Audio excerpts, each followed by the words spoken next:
Hello friends, आप सभी का स्वागत करते हैं हमारे चैनल रश्मि फन ब्लॉग पर। तो आप सब देख रहे हैं दर्द से मोहब्बत भाग 14। इससे पहले इस कहानी के 13 भाग अपलोड हो चुके हैं चैनल पर। अगर आप सबने नहीं पढ़ा है तो ज़रूर पढ़ लीजिएगा। तो चलिए देखते हैं अब तक आप सबने पढ़ा था। एक लड़की रुद्र के पास आई और अपने हाथ बांध कर बोलती है कि इतना एटीट्यूड। रुद्र भी बहुत ही ज़्यादा एटीट्यूड के साथ बोलता है कि एटीट्यूड नहीं है मैडम, सलाह है आपके लिए। मेरा एटीट्यूड इतना भी सस्ता नहीं है कि तुम जैसी लड़कियों पर ऐसे ही खर्च कर दूं। रुद्र भी बहुत ही अकड़ के साथ इतना बोलकर वहां से जाने लगा। तभी वो लड़की काफ़ी ज़्यादा गुस्से में बोलती है कि अच्छा, तुम जैसी मतलब कहना क्या चाहते हो मिस्टर प्रताप? आपका कहने का मतलब क्या है कि मेरी जैसी लड़की कैसी होती है? मेरी जैसी लड़की क्या आप मुझे बता सकते हैं? आप देखते हैं आगे इस कहानी में क्या होता है। रुद्र ने भी अपनी चुटकी बजाकर सोनम की तरफ एक उंगली दिखाई और बोलता है कि तुमसे बहस करना मुझे टाइम वेस्ट लगता है। और रही बात मेरे लाइफ पार्टनर के बारे में सोचने की, तो तुम्हें ज़रूरत नहीं है बिल्कुल भी। जाओ यहाँ से, अपने बाप का पैसा उड़ाओ जाके, समझे तुम? इतना कहकर रुद्र भी वहाँ से चला जाता है। और उसके जाते ही सोनम खुद से लेकिन काफ़ी ज़्यादा गुस्से में बोलती है कि अब तो मुझे तुम ही चाहिए। बहुत ही ज़्यादा आकड़ है ना मिस्टर प्रताप, इस अकड़ को तो मैं अपनी जूती के नीचे रौंद दूंगी। मुझ जैसी लड़की से शादी करनी पड़ेगी अब तुम्हें। इनफैक्ट मुझसे ही शादी करनी पड़ेगी अब तुमको। इतना कहकर सोनम भी अब गुस्से से वहाँ से चली जाती है। तो वहीं रुद्र, उसका दिमाग तो अभी बहुत ही ज़्यादा खराब हो गया था। उसे सोनम बिल्कुल भी पसंद नहीं थी, ना ही उसकी बात ना ही वो। लेकिन कभी ना कभी सोनम से वो एकदम से टकरा ही जाता था। रुद्र सीधा सिटिंग एरिया में आया और वहाँ पर बैठ जाता है। रुद्र अपने फ़ोन की स्क्रीन को स्क्रॉल कर रहा था, शायद कुछ सर्च कर रहा था। और तभी एक वेटर उसके पास आता है। उसने रुद्र की तरफ पानी का ग्लास बढ़ाया तो रुद्र का भी ध्यान अभी अपने फ़ोन पर था। उसने भी अपना पानी का ग्लास लिया और फिर उसे पीने लगता है। आधा ग्लास पानी पीने के बाद रुद्र ने ग्लास को टेबल पर रखा और वहां से जाने लगा। तभी वो अपने मन में सोचता है कि उसने अपने फ़ोन की स्क्रीन पर स्क्रॉल करते हुए अभी पानी का ग्लास उठाकर उसने पानी पी लिया था। क्या पता उस पानी में किसी ने कुछ मिला दिया हो। वो आधा ग्लास पानी पीने के बाद रुद्र ने अब ग्लास को टेबल पर रखा था, मगर उसका दिमाग एकदम से अब घूम रहा था। तभी वेटर ने भी इधर फ़ोन निकाल कर किसी को मैसेज सेंड करते हुए कहा कि साहब, उसने बस आधा ग्लास पानी ही पिया है। तो वहीं रुद्र, वो तो अभी सीधा होटल के पार्किंग एरिया में आ गया था। रुद्र अपनी गाड़ी तक पहुंचा भी नहीं था कि तभी उसका फ़ोन एकदम से रिंग करने लगता है। रुद्र ने भी अब अपने फ़ोन की तरफ देखा और फिर फ़ोन को रिसीव किया तो किसी की आवाज़ आती है कि सर, एक इम्पॉर्टेंट फाइल यहीं पर भूल गए हैं आप। रुद्र ने भी अपनी आंखें कसकर बंद की और वापस से होटल के अंदर चला गया। अब तक रुद्र को ड्रग्स का नशा नहीं हुआ था, अभी भी बिल्कुल नॉर्मल था रुद्र। लेकिन अब धीरे धीरे करके उसे ऐसा लग रहा था कि जैसे उसका सिर एकदम से भारी हो रहा, उसके ड्रिंक में किसी ने कुछ मिलाया हो। और फिर उसने भी खुद को संभाला और फिर तेज कदमों के साथ वहां गया जहां पर अभी थोड़ी देर पहले वो मीटिंग अटेंड कर रहा था। और रुद्र ने भी उस टेबल पर एक फाइल देखी। उसने उस फाइल को उठाया, लेकिन अगले ही पल उसे बहुत ज़्यादा बेचैनी महसूस होने लगती है। उसका दिल बहुत ही ज़्यादा घबरा रहा था। तो रुद्र वहीं पर एकदम से बैठ गया, उसने अपने सिर को पकड़ लिया। रुद्र ने भी अपना फ़ोन निकाला और उसे ऐसा लग रहा था कि जैसे उसे कुछ दिखाई ही नहीं दे रहा है। उसकी आंखों के सामने बिल्कुल ब्लर ब्लर सा आ रहा था। उसने भी वापस से फ़ोन जेब में रखा और फिर दोनों ही फाइल लेकर सीधा कॉरिडोर से होता हुआ तेज कदमों के साथ वहां से जाने लगा। लेकिन तभी रुद्र ने भी अपनी बॉडी में एकदम से चेंजेस महसूस किया। उसे बेचैनी होने लगती है और उसके चेहरे पर बहुत सारा पसीना आने लगता है। रुद्र खुद से बोलता है कि ये मुझे क्या हो रहा है, क्या हो क्या रहा है मुझे? आई थिंक मुझे वॉशरूम जाना चाहिए। रुद्र नहीं जानता था कि उसके साथ अभी क्या हो रहा है, लेकिन रुद्र भी अब जल्दी से बिना सोचे समझे ही एक कमरे के अंदर चला गया। उसे पता भी नहीं था कि वो कमरा किसका है। रुद्र ने भी अपनी फाइल टेबल पर पटकी और फिर टाई ढीली करने लगता है। उसने भी अपना कोट निकाला और फिर सोफे पर बैठ गया। और तभी उस कमरे का दरवाज़ा खुलता है। रुद्र ने भी अब दरवाजे की तरफ देखा तो एक लड़की उसे दिखाई दे रही थी, लेकिन उस लड़की की शक्ल उसे एकदम धुंधली धुंधली सी नजर आ रही थी। उसे नहीं पता था कि आखिर उसके सामने कौन सी लड़की खड़ी है। उस लड़की ने भी ब्लैक कलर की ड्रेस पहनी हुई थी जो उसके एंकल लेंथ तक आ रही थी। बालों को भी उसने खुला रखा था और कानों में भी बड़ी बड़ी इयररिंग्स पहने हुए थे। हाथ पर भी एक बहुत ही सुंदर सा ब्रेसलेट पहना हुआ था। रुद्र नजर बांधे अभी उस लड़की को ही देख रहा था, लेकिन उसे उस लड़की की शक्ल ठीक से नजर नहीं आ रही थी। वो उस लड़की को पहचान नहीं पा रहा था कि आखिर वो कौन है। उस लड़की ने भी सबसे पहले दरवाज़ा अंदर से बंद किया और फिर धीरे धीरे कदमों से रुद्र के पास आ जाती है। रुद्र उसे लड़की की तरफ ही देख रहा था और उसे पहचानने की कोशिश कर रहा था, लेकिन अभी भी उसे उसकी शक्ल साफ नजर नहीं आ रही थी। तो वहीं वो लड़की कोई और नहीं, किट्टू थी, जो अपनी नम आंखों से अभी रुद्र की तरफ ही देख रही थी। उसकी आंखों में भी नमी थी। रुद्र भी अब ठीक से उसे देख नहीं पा रहा था। इधर किट्टू, उसे तो कुछ भी समझ में नहीं आ रहा था कि वो क्या करे। उसे तो सोमनाथ ने डरा धमका कर यहाँ पर भेज तो दिया था, लेकिन अब वो क्या कर सकती थी। उसके दिमाग में भी कुछ नहीं आ रहा था। वो भी अपनी नम आंखों से रुद्र को देख रही थी। उसने कांपते हुए हाथों से रुद्र की बाजू पकड़ी तो रुद्र ने भी उसे किट्टू को एकदम दूर झटकते हुए कहा कि दूर रहो मुझसे, फायदा उठाने की जरूरत नहीं है मेरी। अच्छे से जानता हूँ मेरे किसी दुश्मन ने ही तुम्हें यहाँ पर भेजा है ना। जिंदा रहना चाहती हो तो चली जाओ यहाँ से, वरना आज रात के बाद तुम्हें जान से मार दूंगा। एक बार भी नहीं सोचूंगा कि मैंने किसी का कत्ल किया है। किट्टू ने भी अपनी आंखों को 2 बार बंद किया और फिर उसे रुद्र की शक्ल दिखाई दे जाती है।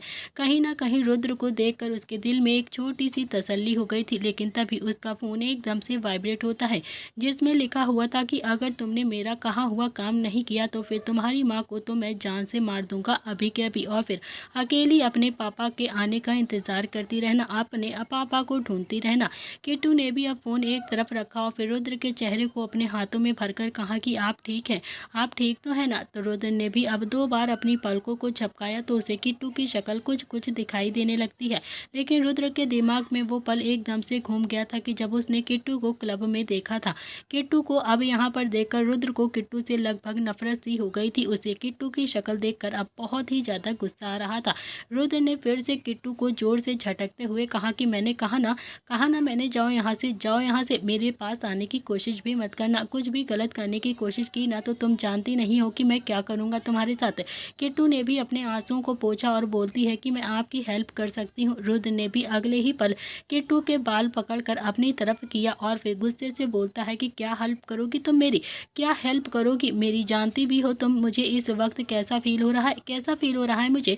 किट्टू के बाल जैसे ही रुद्र के हाथ में आए, किट्टू एकदम दर्द से कांप जाती है। रुद्र ने भी अपनी पकड़ बहुत ही ज्यादा कसी हुई थी उसके बालों पर। उसने एक बार फिर से दांत पीसते हुए गुस्से से कहा कि तुम तो मेरी हेल्प करने के लिए यहाँ पर आई हो ना, तो फिर करोगी मेरी हेल्प। और हाँ, आज से पहले कितनों की हेल्प करी है तुमने मुझसे पहले। इतना कहकर उसने किट्टू को जोर से झटक दिया और किट्टू जो धड़ाम से जाकर जमीन पर गिर जाती है। रुद्र भी अब खुद को संभालने की कोशिश कर रहा था। वो अपने आप को वहां से ले जाने की कोशिश कर रहा था, लेकिन ड्रग्स का असर तो उस पर पूरी तरीके से हावी हो चुका था। पूरी तरह से वो नशा में हो चुका था। रुद्र ने आधा ग्लास पानी ही पिया था, इसीलिए शायद को कंट्रोल करने की कोशिश भी कर रहा था। अगर पूरा पिया होता तो शायद अब तक आउट ऑफ कंट्रोल हो चुका होता, किट्टू को हर्ट कर देता और फिर अब तक तो न जाने वो किट्टू के साथ क्या कुछ कर चुका होता। किट्टू ने एक बार फिर से अपने आंसुओं को पोंछा और फिर रुद्र के पास जाकर बोलती है कि मैं सच में आपकी हेल्प कर दूंगी, आपकी हेल्प करने के लिए ही मैं यहाँ पर आई हूँ। रुद्र ने भी अब किट्टू की तरफ देखा और काफ़ी ज़्यादा गुस्से में बोलता है कि मेरे करीब मत आओ, मेरे करीब आने की कोशिश भी मत करना, मैं आग हूँ, जला दूंगा तुम्हें, किसी को भी मुंह दिखाने के लायक नहीं रहोगी तुम, वैसे तो तुम हो ही एक नंबर की चीप लड़की। किट्टू को अब रुद्र की बातों का बिल्कुल भी बुरा नहीं लग रहा था। उसे तो ऐसे ना जाने किसने कितनी कितनी बातें सुना रखी थी पहले भी। उसे तो कहीं ना कहीं रुद्र की फिक्र हो रही थी, रुद्र के लिए टेंशन हो रही थी और बुरा भी लग रहा था। उस रात से ही किट्टू को ऐसा लगता था कि रुद्र जैसे लड़के भी दुनिया में हैं जो उसे इज्जत की नज़र से देखते हैं, जो शायद सच में लड़कियों की इज्जत करते हैं। किट्टू ने भी अपने आंसुओं को पोंछा और फिर रुद्र के जूते खोलने लगती है। पहले उसने रुद्र के जूते खोले और फिर रुद्र की कमर को हल्का सा रब करते हुए बोलती है कि आप मुझे बताइए तो सही, आपको कैसा फील हो रहा है, क्या लग रहा है आपको। ये सुनकर तो रुद्र ने भी काफ़ी ज़्यादा गुस्से में किट्टू की तरफ घूर कर देखा और बोलता है कि तुम्हें नहीं पता है कि कैसा फील हो रहा है मुझे, कैसा लग रहा है मुझे, तुम्हें नहीं पता है कि तुम यहाँ पर क्यों आई हो, किस काम के लिए आई हो, तुम्हें नहीं पता है ना। तो किट्टू को तो समझ में ही नहीं आ रहा था कि अभी वो क्या जवाब दे रुद्र की बातों को। वो जानती थी कि वो यहाँ पर क्यों आई है, किस काम के लिए आई है, लेकिन फिर भी इस बारे में उसे कुछ भी नहीं पता था। वो चुपचाप से नम आंखों से रुद्र की तरफ ही देखती रहती है। रुद्र ने भी अपनी आंखें कस के बंद की और फिर वहां से उठ गया और सीधा वॉशरूम की तरफ जाने लगता है, लेकिन तभी एकदम से लड़खड़ा गया और नीचे जमीन पर गिर जाता। उससे पहले ही किट्टू ने उसे अपनी बाहों में संभालने की कोशिश की, लेकिन कहाँ रुद्र इतना भारी भरकम सा और कहाँ किट्टू जो एकदम हल्की फुल्की सी।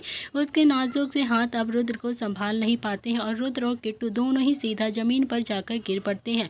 किट्टू नीचे आ चुकी थी और रुद्र जो उसके बिल्कुल ऊपर आ चुका था। रुद्र कुछ सेकंड तक तो अब किट्टू के चेहरे को ही देखता रहता है, उसकी खूबसूरती में एकदम से खो गया था। किट्टू आज सच में बहुत ही ज्यादा खूबसूरत लग रही थी। उसे सोमनाथ ने बहुत ही आकर्षक मेकअप करवाकर यहाँ पर भेजा था ताकि रुद्र उसे देखते ही अपने होश खो बैठे, और ऐसा हुआ भी था। रुद्र अब किट्टू को देखकर एकदम से अपने होश गंवा बैठा था। रुद्र ने किट्टू के चेहरे को बहुत ही प्यार से देखा तो कुछ सेकंड के लिए वो एकदम से अपना होश खो गया था।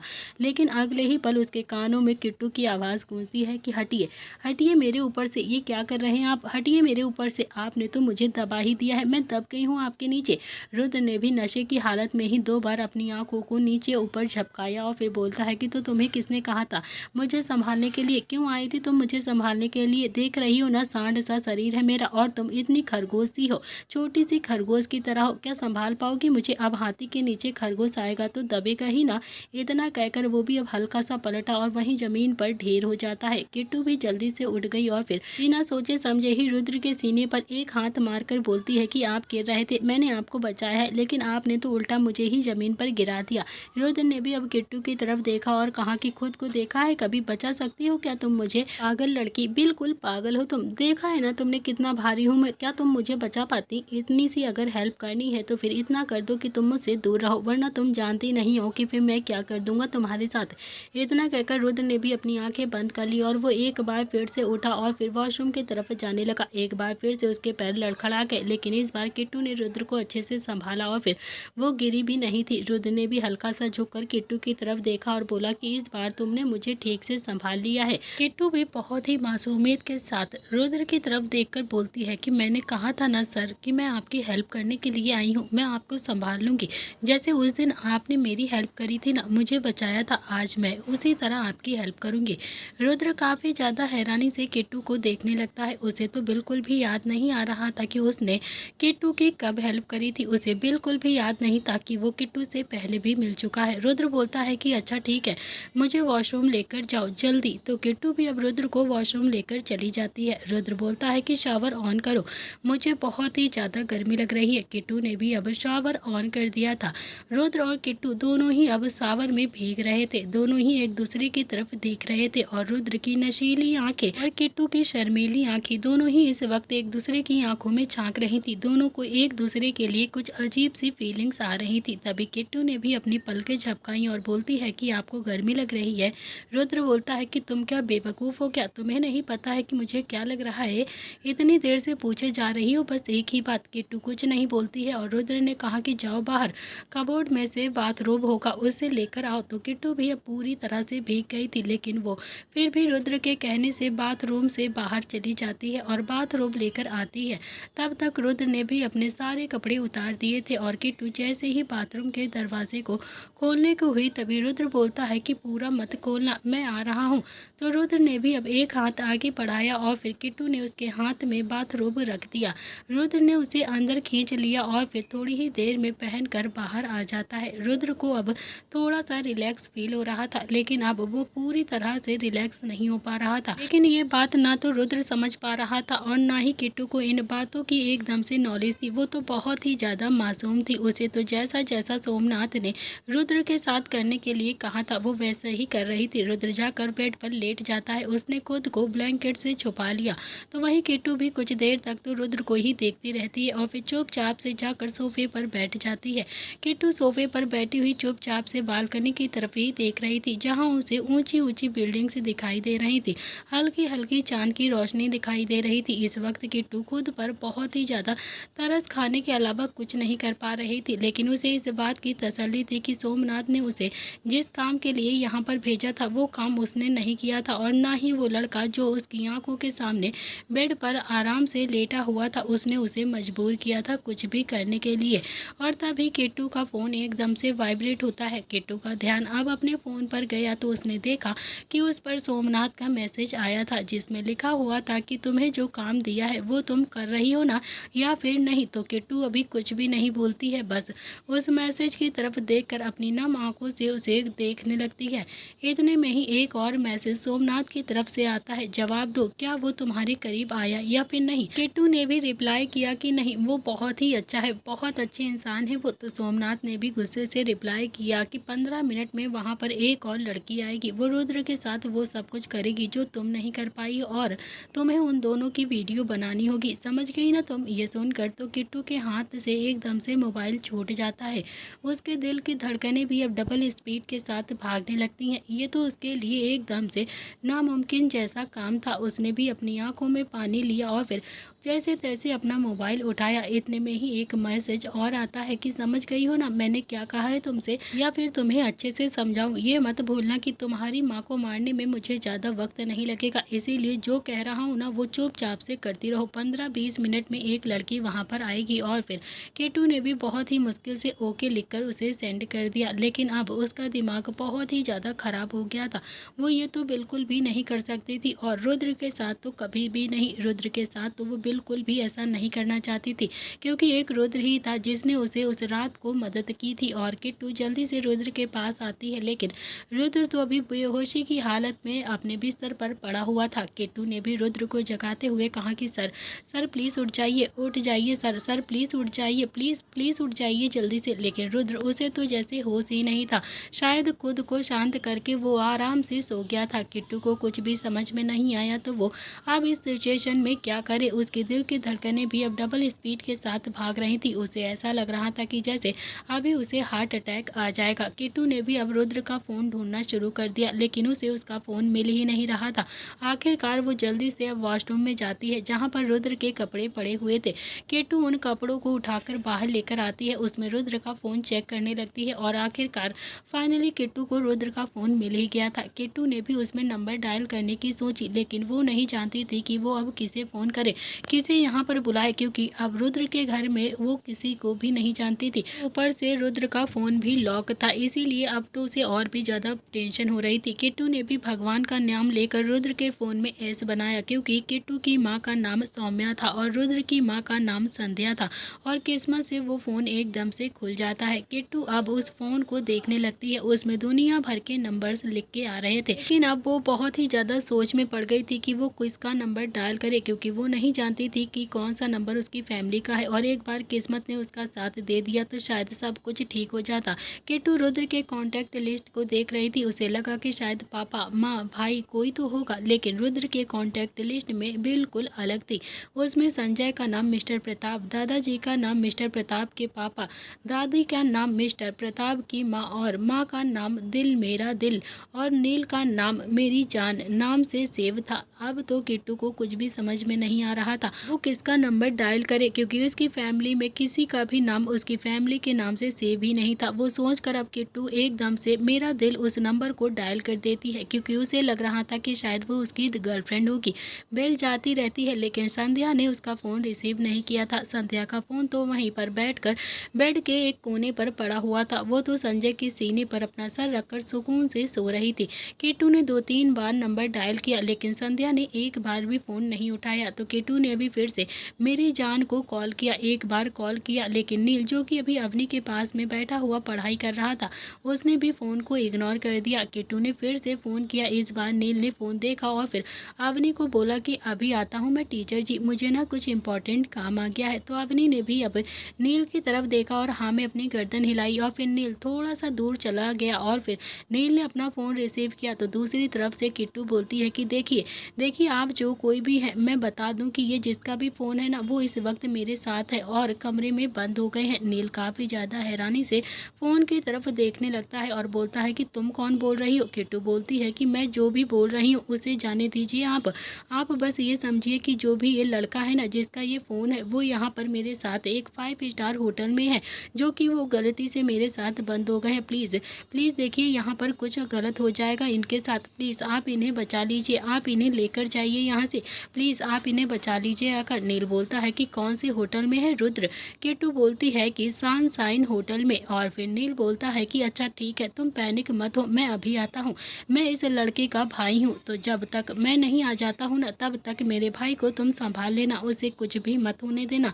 किट्टू बोलती है कि आप समझ रहे हैं ना 15-20 मिनट में अनहोनी हो जाएगी, प्लीज़ जल्दी से जल्दी आने की कोशिश करिए, मैं आपको कैसे समझाऊँ। नील बोलता है कि ठीक है तुम मुझे बताओगी नहीं तो फिर मुझे पता कैसे चलेगा आखिर कौन हो तुम। किट्टू भी रोती रोती आवाज़ में बोलती है कि इस लड़के को ड्रग्स दिया गया है और मुझे इसके कमरे में भेजा गया है इसके साथ कुछ गलत करने के लिए, लेकिन हमारे बीच में वो कुछ भी नहीं हुआ है जो लोग चाहते थे जिसके लिए मुझे यहाँ पर भेजा गया है, लेकिन अब वो किसी और लड़की को यहाँ पर भेज रहे हैं इनके साथ कुछ गलत करने के लिए, आप समझ रहे हैं ना। तो नील की आंखें तो हैरानी से फैल गई थी और उसका दिल अब जोरों से धड़कने लगा था।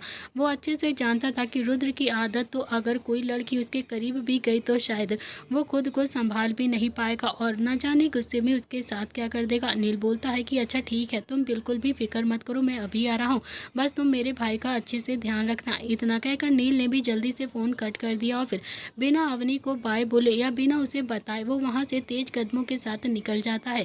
थोड़ी ही देर में नील की गाड़ी पूरी स्पीड से राजस्थान की सड़कों पर दौड़ रही थी। बार बार वो टाइम देखे जा रहा था क्योंकि वो अच्छे से जानता था कि उसे बस 10 ही मिनट में उस होटल में पहुंचना है जिस होटल में अभी उसको बताया था किट्टू ने, क्योंकि रुद्र अभी वहां पर बहुत ही बड़ी मुसीबत में था। वो जल्दी जल्दी से अपनी गाड़ी चला रहा था और आखिरकार किस्मत आज प्रताप ब्रदर्स का साथ दे रही थी। नील ने भी गाड़ी सनशाइन होटल के बाहर आकर अगले 10 मिनट में रोकी और फिर जल्दी से उतरकर भागता हुआ अंदर गया। जैसे जैसे वो अंदर जा रहा था उसकी भी सांसें एकदम से तेज हो रही थी। नील बहुत ही ज्यादा घबराते हुए इधर उधर देख रहा था। नील उस कमरे को ढूंढने लगता है जिस कमरे में अभी किट्टू और रुद्र थे, लेकिन उसे वो कमरा मिल ही नहीं रहा था। तो वही नील के बिल्कुल पीछे एक लड़की भी एक शॉर्ट ड्रेस पहनकर आ रही थी। शायद सोमनाथ ने उसी लड़की को रुद्र के पास भेजने की प्लानिंग की थी, रुद्र को फंसाने के लिए। वो लड़की भी अब एक कमरे की तरफ गई और उसने उस कमरे की नंबर प्लेट देखी और फिर अंदर जाने लगती है। लेकिन जैसे ही वो लड़की अभी अपना हाथ कमरे के हैंडल पर रखती, नील ने अपना हाथ उस लड़की के ऊपर रख लिया और नील ने भी उस लड़की का हाथ जोर से झटकते हुए कहा कि देखिए, आपको शायद कोई गलत फहमी हो गई है, ये मेरा कमरा है, मैं इस कमरे के अंदर जाने वाला हूँ, आप दूसरे कमरे में जा सकती हैं। इतना कहकर नील ने भी उसकी एक बात नहीं सुनी और फिर जल्दी से उस कमरे का दरवाज़ा खोलकर अंदर आ गया और उसने सबसे पहले अंदर आकर दरवाजे को अंदर से लॉक किया और फिर अंदर जाकर देखा तो किट्टू अभी नम आंखों से चुपचाप से खड़ी थी एक कोने में और उसकी आंखों से आंसू बह रहे थे। रुद्र तो बेड पर बेसुध सा आराम से लेटा हुआ था। ये देखकर तो नील की आंखें हैरानी से फैल जाती हैं और उसके दिल की धड़कनें बढ़ने लगती हैं। उसने भी किट्टू की तरफ देखा और फिर अपनी एक उंगली उठाकर कहा कि तुम तो वो लड़की हो ना, क्या नाम है तुम्हारा, मुझे उस दिन रास्ते में मिली थी ना तुम अपनी माँ के साथ, वही लड़की हो ना तुम, मैं तुम्हारा नाम भूल गया, क्या नाम था तुम्हारा। किट्टू बोलती है कि जी जी, आपने मुझे लिफ्ट दी थी, मतलब मेरी माँ को, और मुझे हॉस्पिटल तक छोड़ा था। नील बोलता है कि हाँ हाँ किट्टू, किट्टू नाम है ना तुम्हारा, मुझे याद आ गया, तुम्हारा नाम किट्टू है ना, तुम यहाँ पर और तुम ये सब कुछ करती हो क्या। तो किट्टू ने भी नाम में अपनी गर्दन हिलाते हुए कहा कि नहीं नहीं भैया, आप गलत समझ रहे हैं मुझे, मैं ये सब बिल्कुल भी नहीं करती हूँ, मैं ये सब नहीं करती हूँ, वो मैं आपको अच्छे से बाद में बताऊंगी कि मेरी पूरी कहानी क्या है। आप प्लीज़ प्लीज़ अभी के लिए अपने भाई को यहाँ से लेकर जाइए, नहीं तो बहुत बड़ी अनहोनी हो जाएगी इनके साथ। और तभी उस कमरे का दरवाज़ा फिर से बजने लगता है। नील को समझते देर नहीं लगी कि वो लड़की अंदर आकर अभी क्या करना चाहती है और किस लिए वो लड़की यहाँ पर भेजी गई है, वो कमरा किसका है, उसे सारी चीज़ें समझ में आ गई थी। नील को समझ में नहीं आ रहा था कि अब वो इस सिचुएशन को कैसे हैंडल करे। फिर वो बोलता है कि तुम जल्दी से बाथरूम में जाओ। किट्टू ने भी हाँ में अपनी गर्दन हिलाई और फिर जल्दी से बाथरूम के अंदर चली जाती है। नील रुद्र के पास आया और उसने रुद्र का ब्लैंकेट हटाया तो उसकी आंखें हैरानी से फैल गई थी। रुद्र की हालत बहुत ही ज़्यादा खराब थी, उसने खुद को शांत कर लिया था लेकिन अब उसे बिल्कुल भी होश भी नहीं था। नील ने भी अब जल्दी से रुद्र के कपड़े को ठीक किया और फिर उसे सहारा देकर उठाया और जैसे तैसे उसे वॉशरूम के अंदर लेकर चला गया। वॉशरूम में जब किट्टू ने रुद्र को देखा तो उसे एकदम से समझ में नहीं आ रहा था कि आखिर उसका भाई अब क्या करना चाहता है, उसका भाई उसके साथ उसे बाथरूम में क्यों लेकर आया है। तो वहीं नील ने भी रुद्र को सहारा देकर एक जगह पर बैठा दिया और किट्टू की तरफ देखकर बोलता है कि किट्टू, मेरे भाई को संभालो, तुम इसके साथ यहाँ पर रहना। तब तक वो लड़की लगातार दरवाज़ा बजाती रहती है। नील जल्दी से अब वॉशरूम से बाहर आता है और फिर उसने बेड शीट को देखा जो कि अभी बहुत ही ज़्यादा गंदी हो चुकी थी।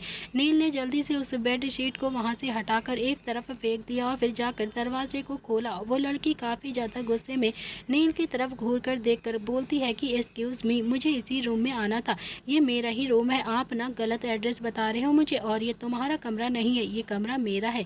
तो नील ने भी थोड़ा सा हैरानी से उस लड़की की तरफ देखा और कहा कि एक मिनट, ये मेरा ही कमरा है। वो लड़की अभी नील को साइड हटाकर अंदर आ जाती है लेकिन जब अंदर उसने कुछ भी नहीं देखा तो वो थोड़ा सा हैरान हो जाती है क्योंकि उसे भी समझ में नहीं आ रहा था कि वो सच में दूसरे कमरे में आ गई है क्या। उसने भी नील की तरफ देखा और कहा कि तुमने इस कमरे को कब बुक किया था।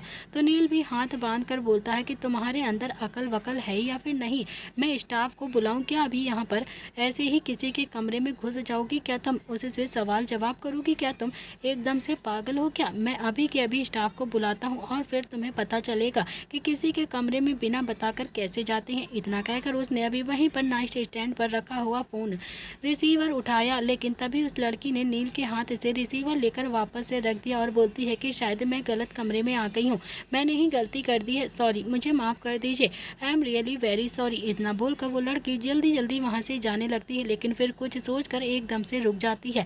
नील भी मन ही मन बोलता है कि अरे चुड़ैल चली जाना, क्यों आकर रुक गई है, जा जा, तुझे यहाँ पर नहीं रुकना है, जा चली जा चुड़ैल। वो लड़की भी पलट कर नील की तरफ देखकर बोलती है कि प्लीज़ प्लीज़ आप मुझे बता देंगे कि क्या आपने ये कमरा कब बुक किया था। नील भी कुछ सोचकर बोलता है कि 2 दिन से मैं इसी कमरे में रह रहा हूँ, यहाँ पर मीटिंग अटेंड करने के लिए आया था, बस आज के आज या फिर कल तक यहाँ से चला जाऊँगा। कुछ पुलिस में हो क्या तुम, जो तुम इतनी ज़्यादा इंक्वायरी कर रही हो मुझसे। उस लड़की ने भी अब ऊपर से नीचे तक नील को घूर कर देखा और फिर हल्की सी ना में अपनी गर्दन हिलाकर वहाँ से चुपचाप से चली जाती है। वो लड़की जैसे ही बाहर आई उसने सबसे पहले सोमनाथ को कॉल करके कहा कि तुमने मुझे गलत रूम नंबर बता दिया है, सही रूम नंबर बताओ मुझे।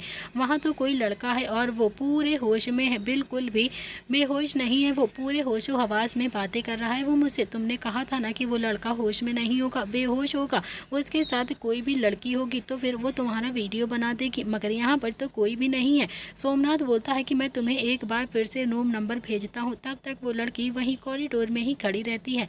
नील भी जल्दी से अब कमरे के गेट के पास आया और फिर उसने खोल कर देखा तो वो लड़की अभी भी वहीं पर खड़ी हुई थी और अपने फ़ोन में कुछ देख रही थी। नील भी अपना सिर 2 बार दरवाजे पर जोर से मारता हुआ बोलता है कि ये लड़की जाती क्यों नहीं है, ये चुड़ैल अभी भी यहाँ पर क्यों खड़ी है, जा जा चुड़ैल यहाँ से चली जा। वो लड़की अभी भी कॉरिडोर में ही खड़ी रहती है और इधर उधर चक्कर लगा रही थी।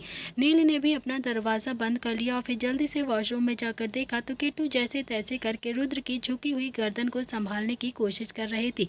नील बोलता है कि बच्चा, मैं जानता हूँ कि तुम उसके सामने एकदम खरगोश जैसी हो, ये हाथी जैसा है। ये सुनकर तो कहीं ना कहीं किट्टू के चेहरे पर भी हल्की सी मुस्कुराहट आ जाती है और वो नील की तरफ देखकर अपनी पलकें झपका देती है, क्योंकि हाथी और खरगोश तो थोड़ी देर पहले रुद्र ने भी किट्टू से कहा था। किट्टू बहुत ही प्यार से बोलती है कि कोई बात नहीं भैया, आप बस अपने भाई को बचा लीजिए, इनको यहाँ से लेकर चले जाइए। तो नील ने भी हाँ में अपनी गर्दन हिलाई और फिर से वापस गया। तो वहीं किट्टू अभी रुद्र की तरफ ही देख रही थी। उसने रुद्र के गाल पर अपना हल्का सा हाथ लगाया और बहुत ही प्यार से और मासूम से बोलती है कि सर उठ जाइए ना प्लीज़, देखिए ना आपके भाई कितने ज़्यादा परेशान हो रहे हैं, उठ जाइए प्लीज़ प्लीज़ उठ जाइए। लेकिन रुद्र को तो होश ही नहीं था, वो तो अभी भी पूरी बेहोशी की हालत में बैठा हुआ था। उसने तो अपना पूरा भार लगभग अब किट्टू के कंधे पर ही डाला हुआ था और किट्टू जो कि अपने छोटे छोटे हाथों से उसे संभालने की कोशिश कर रही थी। तो वहीं नील, उसने भी एक बार फिर से दरवाज़ा हल्का सा खोल कर देखा तो वहाँ पर अभी भी वो लड़की खड़ी हुई थी। कुछ सोचकर नील ने भी अब उस कमरे में कुछ ढूंढना शुरू कर दिया। फाइनली उसे एक पेपर मिल गया। नील उस पेपर को लेकर फिर से वॉशरूम के अंदर गया जहाँ पर किट्टू अभी भी रुद्र को संभालने की कोशिश कर रही थी।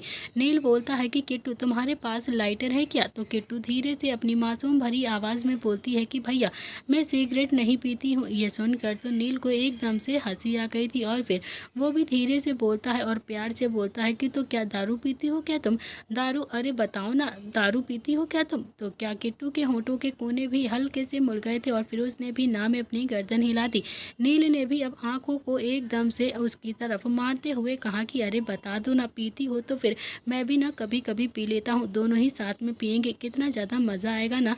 लेकिन हाँ, किसी को भी बताना मत कि मैं भी कभी कभी पी लेता हूँ, वरना मेरी माँ मुझे जान से मार देगी और ये सांड जैसा भाई मेरा, ये तो मुझे जिंदा ही काट देगा, समझ गई ना तुम? तो किट्टू ने भी हाँ में अपनी गर्दन हिला दी और फिर नील वापस से बाहर चला गया। किट्टू ने फिर रुद्र की तरफ देखा और कहा कि आपके भाई बहुत अच्छे हैं, बहुत ही ज़्यादा अच्छे, काश मेरा भी कोई भाई होता जो आपके भाई जैसा ही होता। इतना कहकर किट्टू के चेहरे पर एकदम से उदासी आ जाती है, शायद उसे कुछ पुराना एकदम से याद आ जाता है। तो वहीं नील, जो कि पूरे रूम में कुछ ढूंढ रहा था जो उसे मिल ही नहीं रहा था। इस वक्त नील थोड़ा सा परेशान सा लग रहा था और फाइनली उसे एक माचिस मिल जाती है जो बिल्कुल कोने में एक छोटी सी पड़ी हुई थी। उसके पास एक सिगरेट भी थी। तो नील को भी समझते देर नहीं लगी कि जो कोई भी इस कमरे में पहले आया होगा शायद उसने सिगरेट पी थी और फिर यहीं पर नील वो माचिस ले लेता है और उस पेपर को जला देता है। थोड़ी ही देर में वहाँ पर फायर अलार्म बजने लगता है और हर जगह पानी गिरने लगता है। किट्टू भी जहाँ पर बैठी थी उसके ऊपर भी अब पानी गिरने लगता है। उसने भी अब जैसे तैसे अपना चेहरा रुद्र के सामने कर लिया ताकि रुद्र ना भीग जाए और फिर किट्टू ये सब कुछ कर ही रही थी कि उसे पता भी नहीं था, लेकिन कुछ भी था, उसके दिल में रुद्र के लिए बहुत ही ज़्यादा इज्जत थी। उसे नहीं पता था कि वो रुद्र की इतनी ज़्यादा केयर क्यों कर रही, मगर जो भी था उसे बहुत ज़्यादा अच्छा लग रहा था रुद्र के इतने ज़्यादा करीब होकर। जबकि दोनों के बीच से अभी तो ठीक से बात भी नहीं हुई थी, लेकिन फिर भी किट्टू को समझ में आ गया था कि रुद्र बहुत ही ज़्यादा अच्छा लड़का है। तो वहीं नील उसने भी अब जल्दी से कॉरिडोर में झाँक कर देखा तो लगभग लोग इधर उधर भागने लगे थे, अपने अपने कमरों से निकल कर इधर उधर जा रहे थे। नील को भी मौका मिल गया था, वो भी जल्दी से वॉशरूम में आया और फिर रुद्र को सहारा देकर उठाते हुए बोलता है कि किट्टू चलो चलो जल्दी से, बाहर लोग भाग रहे हैं और इसी का फ़ायदा उठाकर हमें भी यहाँ से जाना है। तो किट्टू ने भी हाँ में अपनी गर्दन हिलाई और फिर एक साइड से रुद्र को नील ने पकड़ा और दूसरी साइड से किट्टू ने रुद्र को पकड़ा और फिर उसे जैसे तैसे लेकर वहाँ से बाहर आ जाते हैं। और फायर अलार्म की आवाज़ सुनकर वो लड़की भी वहाँ से चली गई थी। नील और किट्टू रुद्र को संभालते हुए बाहर ले आए थे, लेकिन तभी किट्टू बहुत ही धीरे से बोलती है कि भैया इनके कपड़े तो वहीं रह गए हैं। तो नील बोलता है कि मैं इसे लेकर नीचे जाता हूँ, तुम इसके कपड़े को लेकर जल्दी से आओ, नीचे पार्किंग में मिलूंगा तुम्हें। तो किट्टू ने भी हाँ में अपनी गर्दन हिला दी और फिर वापस से उस कमरे की तरफ भाग जाती है रुद्र के कपड़े लाने के लिए। फिर उसने रुद्र के सारे कपड़े समेटे, जो जो रुद्र का सामान था वो सब कुछ जल्दी जल्दी समेट लिया और फिर फाइल भी उठा ली और भागते हुए वहाँ से चली गई। अगले 20 मिनट में नील ने रुद्र को गाड़ी की बैक सीट पर बैठा दिया था। नील ने भी गाड़ी में से अपना कोट उठाया और फिर रुद्र को अच्छे से कवर कर दिया। रुद्र अभी भी होश में नहीं था, वो अभी भी बेहोशी की हालत में सीट पर बैठा था। तो वहीं नील रुद्र की तरफ देखकर सोच रहा था कि रुद्र के साथ ऐसा कौन कर सकता है, आखिर क्या दुश्मनी थी किसी को रुद्र के साथ जो उसने ऐसा किया। लेकिन फिलहाल तो वो ड्राइविंग सीट पर आकर बैठ गया और किट्टू का इंतजार करने लगता है। थोड़ी ही देर में किट्टू ने भी अब पार्किंग में आकर इधर उधर देखना शुरू कर दिया। उसे नहीं पता था कि नील की गाड़ी कौन सी है। तभी नील ने किट्टू की तरफ देख लिया था और फिर उसे आवाज़ लगाते हुए कहता है कि बच्चा बच्चा मैं यहाँ पर हूँ, जल्दी से आ जाओ। तो किट्टू ने भी अपनी गर्दन घुमा कर देखा तो उसे नील की गाड़ी दिख जाती है। किट्टू जल्दी जल्दी से नील के पास आती है और फिर उसे फाइल, रुद्र के कपड़े सब कुछ दे देती है। तो नील बोलता है कि चलो बच्चा तुम्हें भी छोड़ देता हूँ। किट्टू की आंखों में हल्का हल्का सा पानी आ गया था। वो बोलती है कि मुझे कोई नहीं छोड़ सकता है, कोई भी नहीं, आप नहीं समझेंगे भैया, आप अपने भाई को लेकर चले जाइए। इतना कहकर किट्टू ने भी अपने आंसू पोंछे और फिर वहाँ से जाने लगती है। वहाँ से पूरी तरीके से जा पाती उससे पहले ही नील ने जल्दी से अपनी गाड़ी से उतर कर किट्टू की तरफ देखा और उसे रोकते हुए बोला कि बच्चा रुको, तुम ऐसे नहीं जा सकती हो, मैं तुम्हें बिल्कुल भी ऐसे नहीं जाने दूंगा। किट्टू ने भी अब हल्का सा पलटकर नील की तरफ देखा तो नील भी अब किट्टू की तरफ देखकर बोलता है कि देखो तुम्हारा चेहरा ये साफ बता रहा है कि तुम इस वक्त कितनी ज़्यादा परेशान हो। तुमने मुझे भैया बोला है ना, तो फिर भैया मान भी लो ना, आओ आओ चलो, तुम जहाँ भी कहोगी ना मैं तुम्हें खुद छोड़ दूंगा। किट्टू बोलती है कि रहने दीजिए भैया, मैं खुद ही चली जाऊंगी। नील ने उसे आंखें दिखाते हुए थोड़ा सा डांटते हुए कहा कि चलो चुपचाप से गाड़ी में बैठो। किट्टू भी अब चुपचाप से आकर गाड़ी के अंदर बैठ जाती है और फिर नील भी ड्राइविंग सीट पर आकर बैठ गया था। दोनों ही कुछ बोल नहीं रहे थे। किट्टू भी अपने आंसुओं को कंट्रोल करने की कोशिश कर रही थी और नील को भी नहीं समझ में आ रहा था कि आखिर वो इस लड़की की मदद कैसे करे। नील ने भी ड्राइव करना शुरू कर दिया था। वो जैसे ही होटल से बाहर आया उसने भी किट्टू की तरफ देखते हुए पूछा कि तुम्हारा पूरा नाम क्या है। नील बोलता है कि तुम रुद्र के पास कैसे आई। नील बोलता है कि तुम्हें किसने भेजा था रुद्र के पास ये सब कुछ करने के लिए। किट्टू थोड़ा सा हैरानी से बोलती है कि कौन रुद्र। नील ने कहा कि ये जो पीछे बैठा है ना, मेरा भाई रुद्राक्ष प्रताप सिंह नाम है इसका, बिजनेस टाइकून। मैं गांव में रहता हूँ, अब शहर में आ गया हूँ अपने भाई के पास उसके साथ बिजनेस को संभालने के लिए, क्योंकि वो बहुत ही ज़्यादा अकेला था। अब मेरी बातों को छोड़ो, तुम बताओ कि तुम यहाँ पर कैसे पहुँची। तो किट्टू बोलती है कि भैया जानकर क्या करोगे आप बस मुझे सिर्फ बिहार छोड़ दीजिए। तो नील ने भी अब झटके से ब्रेक मार कर अपनी गाड़ी रोक ली और फिर किट्टू की तरफ देखकर बोलता है कि यार तुम अपनी प्रॉब्लम किसी को बताओगी नहीं तो फिर तुम्हारी प्रॉब्लम कैसे सॉल्व होगी, कोई तुम्हारी मदद कैसे करेगा। अब चुपचाप से मुझे बताओ। देखो ये तो अब मैं भी बहुत अच्छे से जान गया हूँ कि तुम खुशी खुशी तो उस कमरे में पहुँची नहीं हो ना हो, तुम्हें किसी ने मजबूर करके ही उस कमरे में भेजा है रुद्र के साथ ये सब कुछ करने के लिए। देखो मुझे जानना है कि मेरे भाई के साथ किसने ये सब कुछ किया है। प्लीज़ प्लीज़ मुझे बता दो कि तुम उस कमरे में क्यों गई थी और किसने भेजा था। किट्टू की आंखों में भी अब पानी आ गया था। वो सुबकती हुई आवाज़ में बोलती है कि मैं बहुत ही ज़्यादा बदनसीब हूँ, बहुत ज़्यादा बदनसीब हूँ भैया। मेरी माँ की हालत तो आपने पहले से ही देखी है, पापा कब आएंगे मुझे भी नहीं पता है। छोटी मोटी जॉब करती हूँ मैं ताकि अपना और अपनी माँ का पेट पाल सकूँ। और फिर इसी बीच मेरे मामा जी जो मुझे बहुत ही ज़्यादा परेशान करते हैं और मेरी माँ को भी बहुत ज़्यादा टॉर्चर करते हैं। नील बोलता है कि कौन है तुम्हारे मामा जी। किट्टू नम आंखों से बोलती है कि सोमनाथ राठौड़, वो मुझे बहुत ज़्यादा परेशान करते हैं, बहुत ही ज़्यादा। जबकि मैंने और मेरी माँ ने उनका महल भी छोड़ दिया, उनसे सारी चीज़ें भी उनकी दे दी हैं, उसके बाद भी वो मुझे उल्टे सीधे काम करने के लिए कहते हैं, मजबूर करते हैं, मेरी माँ को टॉर्चर करते हैं। उन्होंने ही मुझे रुद्र जी के पास भेजा था ये सब कुछ करने के लिए। इतना कहकर किट्टू अपने आंसुओं को साफ करने लगती है। नील ने भी गाड़ी फिर से स्टार्ट कर दी और फिर वो ड्राइव करते हुए बोलता है कि तुम्हारे मामा Somnath Rathore famous business tycoon है ना, उसी की बात कर रही हो ना तुम। किट्टू बोलती है कि मुझे नहीं पता है कि वो फेमस है या फिर नहीं, लेकिन मुझे बस इतना पता है कि मैं उनसे दूर जाना चाहती हूँ, अपनी माँ को लेकर कहीं दूर चली जाना चाहती हूँ। मैं बहुत ही ज़्यादा परेशान हो गई हूँ क्योंकि वो मुझे सच में बहुत ही ज़्यादा परेशान करते हैं, बहुत ही ज़्यादा। मैं अब ये सब कुछ बिल्कुल भी नहीं करना चाहती हूँ, मैं आपको बता नहीं सकती हूँ कितना ज़्यादा परेशान करते हैं वो मुझे। इतना कहकर किट्टू भी अपने इमोशंस को कंट्रोल करने की कोशिश करने लगती है। वो अपने आंसुओं को पोंछ रही थी।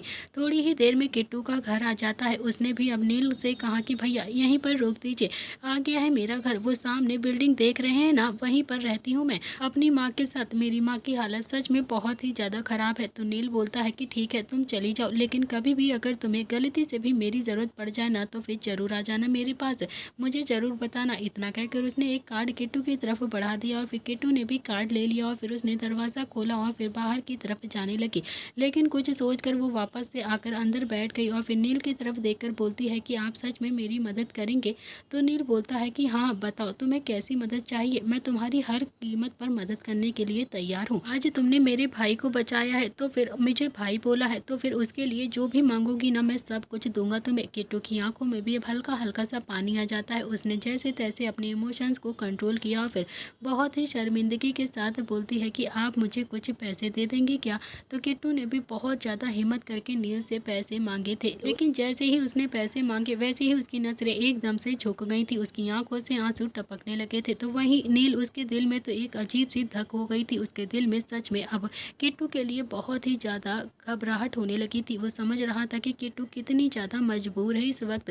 थोड़ी देर तक तो दोनों के बीच एकदम से खामोशी रहती है। नील ने भी किट्टू को जवाब नहीं दिया। उसे समझ में नहीं आ रहा था कि वो किट्टू को क्या बोले और क्या ना बोले, कैसे उसके दर्द को कम करे, कैसे उसकी मदद करे। और तभी किट्टू ने फिर से हिम्मत करते हुए कहा कि मैं चलती हूँ भैया। इतना कहकर अब वो गाड़ी से बाहर उतरती है और फिर धीरे धीरे लंगड़ाती हुई उस बिल्डिंग की तरफ जाने लगती है जहाँ पर वो अभी रहती थी। तो वहीं नील तो एकदम से सुन्न होकर उसे जाता हुआ देख रहा था। उसके अंदर तो जैसे जान ही नहीं बची थी। और तभी वो अपने होश में वापस आता है और फिर गाड़ी से उतरकर थोड़ा सा तेज आवाज में बोलता है कि बच्चा बच्चा मेरी बात सुनो। किट्टू के चलते हुए कदम अब एकदम से रुक जाते हैं, लेकिन उसने पलटकर नील की तरफ नहीं देखा था।